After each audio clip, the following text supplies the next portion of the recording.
Barbu de ville! Ben oui, la grosse barbe qui raconte des histoires. Hey! T'es là, toi! Bienvenue dans la jasette du barbu, épisode 493. En ce beau jeudi, je viens de finir ma journée, évidemment, je suis dans le trafic. Comme d'habitude, maintenant, quand je fais mes jasettes pour passer le temps, j'ai beaucoup de sujets pour toi aujourd'hui. Je pense pas que je vais toutes les faire. Je vais m'en garder pour la 494. Donc, jeudi, il fait beau. Bonne journée au travail. On s'en va à la maison. Ben, avant, m'arrêter à l'épicerie, m'arrêter au métro. J'ai besoin de stock pour le souper. Mais avant toute chose, avant tous les sujets, de savoir comment tu vas, comment je vais, qu'est-ce que je fais, la question la plus importante demeure. Et elle est essentielle à ce podcast et à ta vie et à la mienne. T'as-tu fait ton lit à matin? Parce que tu le sais, hein, je te le répète. Parce que t'es sourd d'oreille. T'as-tu fait ton lit à matin? Je te le répète. Parce que je pense à toi, parce que je t'aime. T'as-tu fait ton lit? Parce que faire son lit, c'est la première réussite de sa journée. Non, t'as pas été sur la planète Mars. T'as pas fait d'opération à cœur ouvert. Mais le premier geste de ta journée aura été une réussite. C'est pas rien, ça. Non, c'est pas rien. Mais tu me demanderas, Patrick Barbudeville. Patrick Barbudeville, c'est le même personnage. Barbudeville. As-tu fait ton lit, toi, ce matin? Non. Parce que ma blonde dormait encore. Il faut que tu blâmes ma blonde si mon premier geste de la journée n'est pas une réussite. Sur ce, ben, va faire ton lit. Puis viens me revoir dans cet épisode, dans cette 493e épisode. Bonhomme malin. Quand même. Hey, premier sujet, attends une minute, premier sujet de la jasette. On va y aller fort. Ben non, je vais commencer quand même. Il y a beaucoup. L'actualité est chaude, mais je vais commencer quand même assez léger, à mon avis. Si tu suis les activités de la Ligue nationale de hockey, tu sais que la convention collective a fait que le plafond salarial va augmenter, mais de beaucoup. 20% cette année, je crois, au cours de la prochaine année. Ce qui fait que les joueurs vont aller chercher des salaires plus élevés. Évidemment que la Ligue nationale ne se compare pas aux ligues majeures de baseball, à la NFL, à la NBA, ne se compare pas à ce qui se fait au foot en première ligue. Non, c'est pas le salaire de Lionel Messi, certainement pas. Ben non, puis ça se compare pas au salaire de la F1. Mais quand même, c'est la plus grande ligue professionnelle de hockey, la meilleure depuis les 120 dernières années. Et ils ont quand même des bons salaires. Là, imagine-toi donc, Kirill Kaprizov du Wild du Minnesota a refusé hier, pas plus tard qu'hier, là. C'est chaud dans l'actualité. Ton barbu te parle d'actualité up to date. Kirill Kaprizov, excellent joueur offensif du Wild du Minnesota. Excellent joueur. Mais dans mon livre à moi, il n'est pas un top 5 dans la ligue. Dans les meilleurs, il n'est pas dans le top 5. OK? Il n'est pas complet. Mais il est excellent, là. Mais tout ça pour dire qu'il a refusé. Écoute bien ça, là. Il a refusé. Puis il va te mettre ça en parallèle avec Léon Draisaitl, le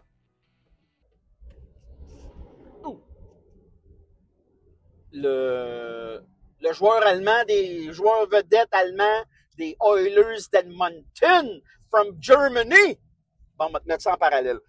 Kaprizov a refusé un contrat de 16 millions par année fois 8 ans, ce qui lui aurait donné 128 millions, 16 millions par année.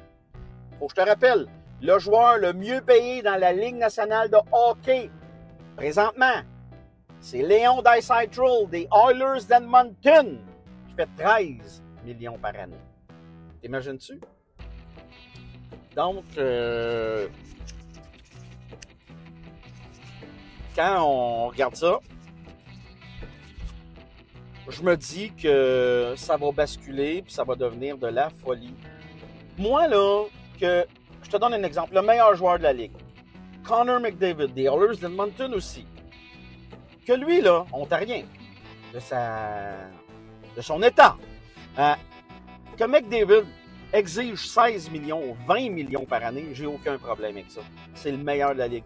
Mais qu'un gars comme Kirill Kaprizov demande 16, refuse 16, on parle qu'il veut 18. Excuse-moi, pardon, là. On parle des balises de la Ligue nationale. Tu mérites pas 18 millions par année. Mettons, là, qu'il aurait dit, là, il refuse 16. Il aurait dit oui pour 16, j'aurais dit, c'est cher payé. J'aurais dit, ouais, le Wild est trop payé, mais que veux-tu, Mais il l'a refusé. Moi, je pense que, tout simplement, il veut pas jouer au Minnesota. Minnesota, on va se le dire, moi, j'aime l'État du Minnesota, mais c'est pas... c'est un État... il fait fret comme au Canada, là, l'hiver. Là. Il fait fret comme au Québec, au Minnesota. C'est pour ça que c'est le meilleur État du hockey aux États-Unis, c'est le Minnesota. Eux, leur premier sport, c'est pas le basket, c'est pas le football, c'est pas le baseball, c'est pas les Twins, c'est pas les Vikings au football. Non. C'est pas les Timberwolves à la NBA, non. C'est le Wild. Et de loin. Même les universités au Minnesota, c'est incroyable, là. Leur amour pour le hockey.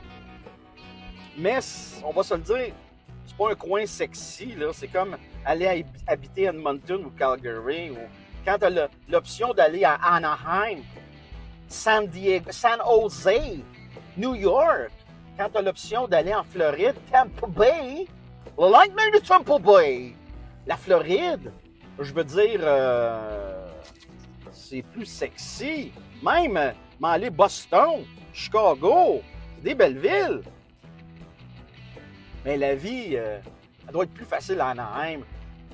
Tu t'en vas pratiquer en gogoune, tu sais, que être à moins 30 au mois de janvier dans le Minnesota. Tu comprends ce que je veux dire?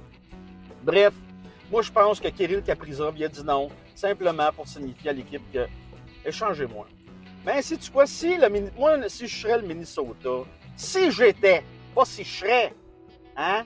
Si j'étais le Minnesota, moi, là, je l'échangerais. Puis j'aurais un bon retour. C'est clair. Il y a bien des équipes qui le voudraient, Kirill Kaprizov. Je pense, je le verrais, moi.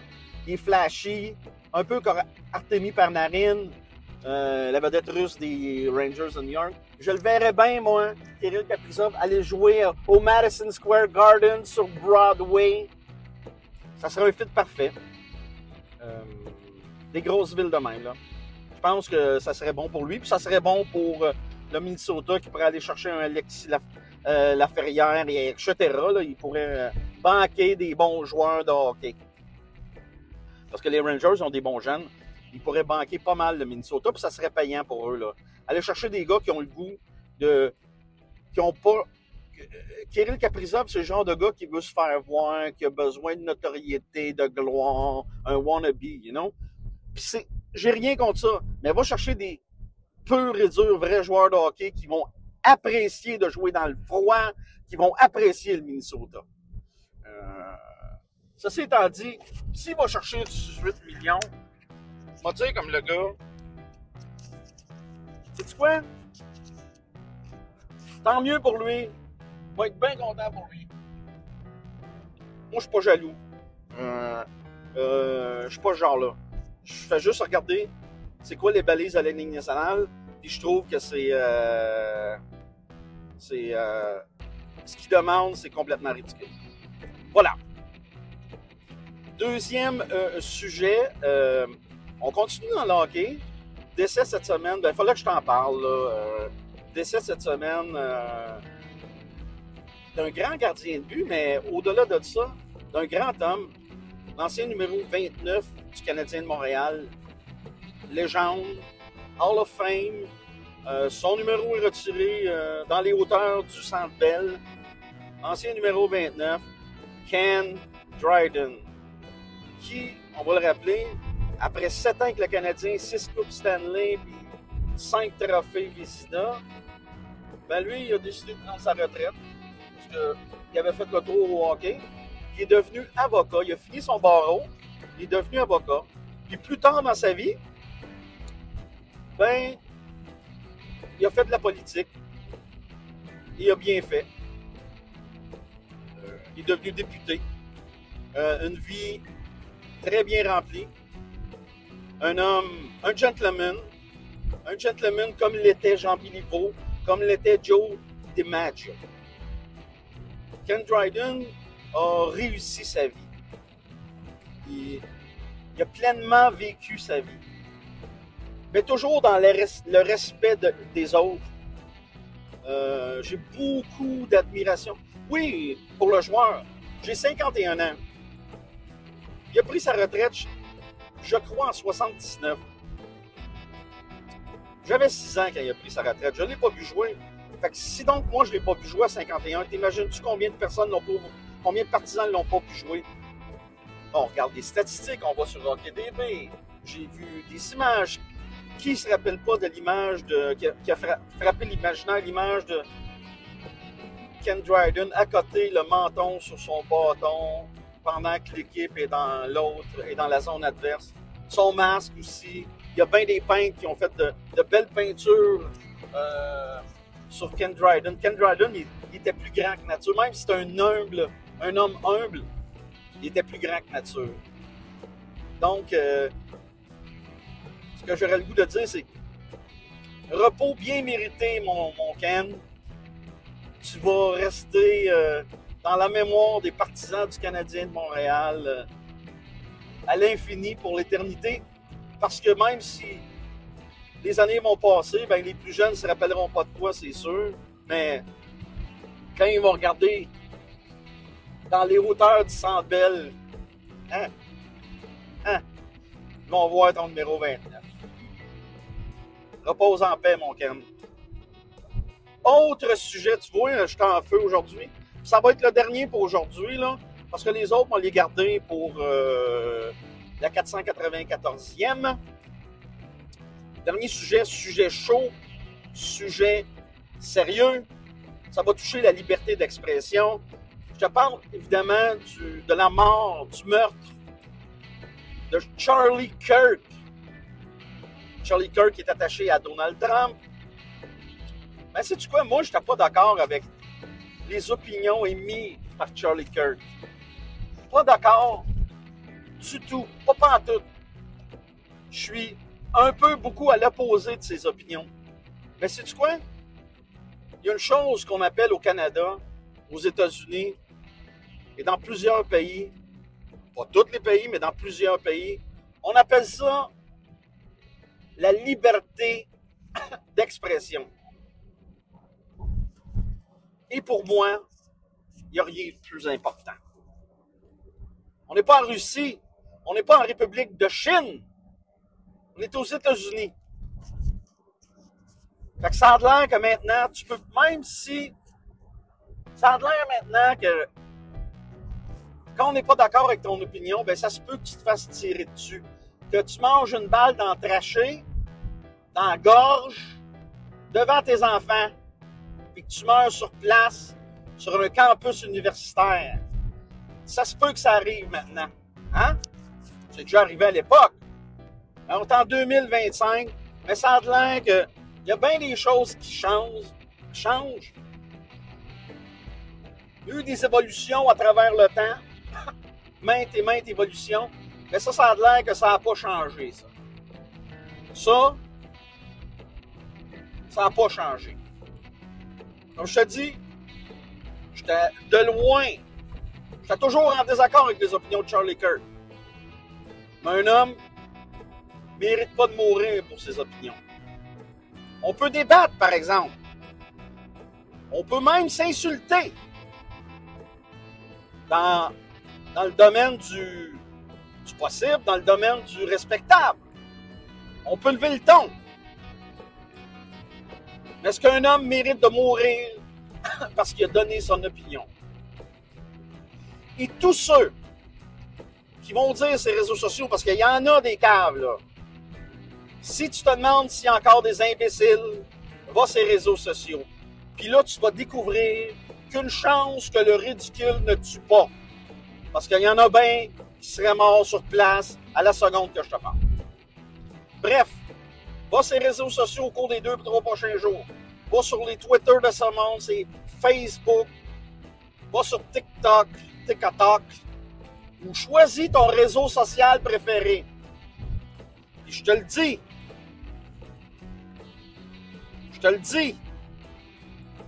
Il y en a qui vont faire les gorges chaudes de la mort de Charlie Kirk. Il y en a qui vont dire qu'il méritait juste ça. Je te le dis, ça va arriver. C'est pas une grosse prédiction, là. Je fais pas mon Nostradamus, mais je suis certain de ce que j'avance. Ben ceux-là, hommes ou femmes, LGBTQ, trans, whatever ce que t'es, woke, ou I don't fucking care.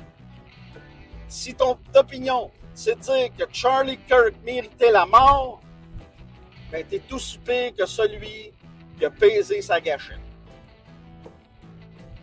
C'est ce que je pense. Je l'assume à 100%.